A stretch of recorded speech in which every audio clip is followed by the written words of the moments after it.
Just me having to take my mind to that realm and think about what the fuck these promoters are thinking goes to prove my point. This is no longer a boxer's sport. This is more so a promoter sport. It's like they're playing Yu-Gi-Oh cards. It's like these dudes are playing with Pokemon. Chin tucked boxing, baby.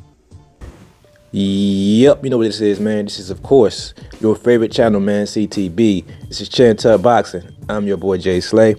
I'm about to wreck your channel with this one, man. Hey, please hit the like, comment, subscribe button, man. We're a growing channel here. We at 600. I'm trying to reach 1,000. I'm trying to be monetized, y'all. Help me get there. I'm working back in my bag and trying to put out this content, especially when it comes to topics like this that I know for a fact you guys are also tired of hearing and tired of talking about and tired of going on these blogs and social media sites arguing with casual fans about fighters being quote unquote ducks because promoters are in the way. Is it me? Is it just me, y'all? Does it seem like boxing has now become a promoter sport? It seems like promoters are now in the ring fighting each other more so than trying to get their fighter in the ring. It's like these guys playing Pokemon with Pokemon cards or something. These guys are playing with Yu-Gi-Oh cards when it comes to their fighters, and they trying to get the other team's fighters at a disadvantage, an uncompetitive disadvantage. Let me explain. This Virgil Ortiz versus Bruce Ennis negotiations is a unfair, a uncompetitive disadvantage move that Eddie Hearn is trying to do on behalf of his fighter. Trying to get Virgil Ortiz to go back down to 147 when the man damn near died trying to make 154, to me is not only an unfair, not uncompetitive, I'm not even gonna use the word unfair, it's an uncompetitive negotiation tactic, but it's also a duck move by Eddie Hearn because you know they're not going to agree to that. You knew that Oscar De La Hoya was not going to agree to have his fighter try to make 147 yet again. And let me guess, Bruce Ennis team, aka Eddie Hearn probably came into negotiations and said, but my guy has a real title. My guy's a real champion. My guy is the A-side. My guy is filling stadiums. He playing the whole A-side card and pretty much ducking by overpricing himself. It's just another form of ducking by overpricing. Yes, it's not the price point that's in the way, but it's the uncompetitive disadvantage he's trying to put a fighter in. Guys like Eddie Hearn, man, is a snake beyond snakes. Like, I know back in the 70s and 80s and probably 60s, but back in those days, Bob Arum and Don King got the bad rep of being sneaks and snakes and thieves. But that was money related mostly. These guys nowadays, these promoters nowadays are snaking guys by having them cut weight at extreme disadvantages. Having these guys fight on dates where they know a guy just had a fight or a guy, man, who knows, man? I'm not gonna go into detail about that. All I'm trying to say is Eddie Hearn is yet again in the way of a fight that fans was actually excited about.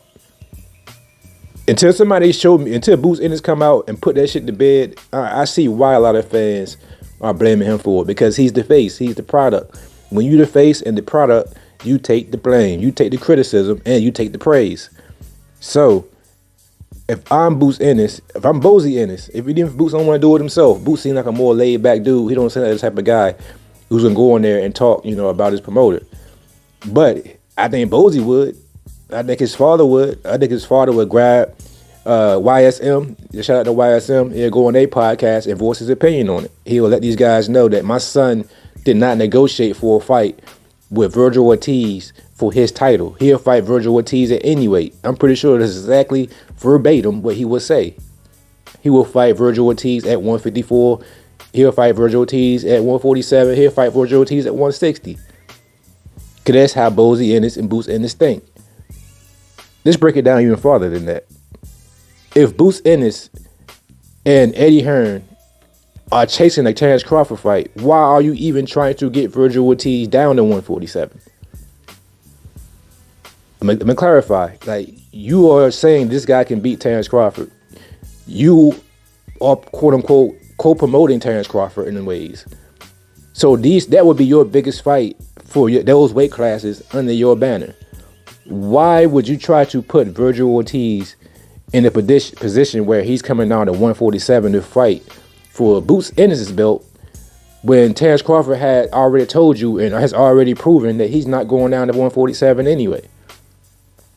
This is the best opportunity for you to show that Boots Ennis can hold his own at 154. That way fans can really get on the wagon and say this guy can actually hang with Terrence Crawford.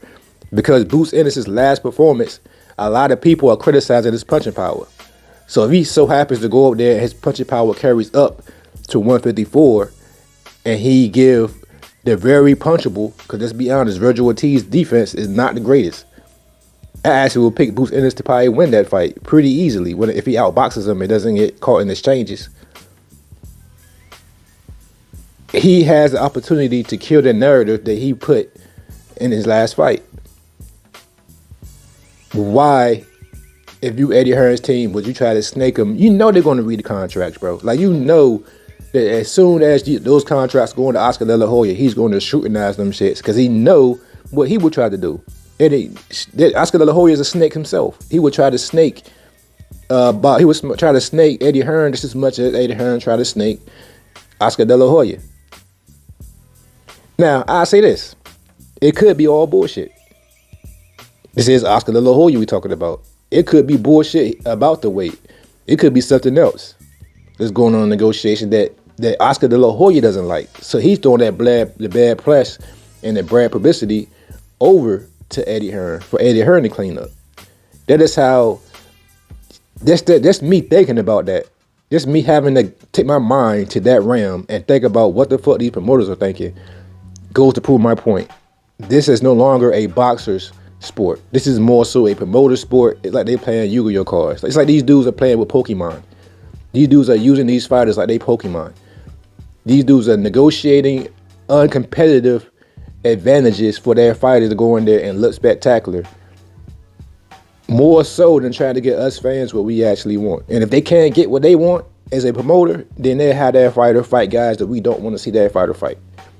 And just keep taking our money. That is what it's all boiled down to. But let me know in the comment section what you guys think. Are you guys agreeing with me? Are you guys just as tired of this bullshit as I am?